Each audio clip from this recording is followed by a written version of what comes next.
Young people in South Africa could be the deciding factor in the upcoming elections. According to analysts, South African youth are not apathetic, but no longer believe that elections are the best way to bring about change. Mthoba Chapi, Regional Communication Officer for the Friedrich Naumann Foundation for Freedom, uses his platform to change this narrative and encourage youth participation in the upcoming elections. He spoke to VOA's Ndiho from Johannesburg. There's great excitement in South Africa, great anticipation with regards to the upcoming elections on the 29th of May.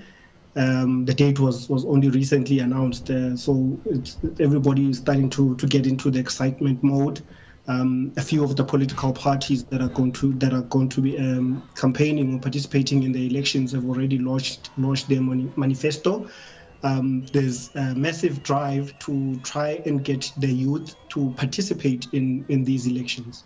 And that's something that our institution is also working towards, to try and get young people to vote. There's a great importance of young people participating in these upcoming elections, because a lot of South Africans feel that it is the youth, high youth turn up that can really determine where the future of South Africa is supposed to go, is expected to go. I was looking at some of the polls that are coming out of South Africa. It looks like a lot of young people are beginning to part ways with the ANC, largely because the ANC has been there for 30 years, but really it hasn't done much for the empowerment of young people. Could that be one of those things where a lot of young people are trying to distance themselves from the ANC?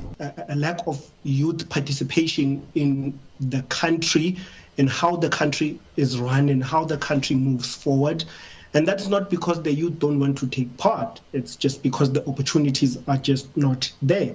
And that frustration has led a lot of young people not to want to take part in the democratic process in the first place. So they don't turn up to elections because they feel that there's nothing they can do to change what they're experiencing.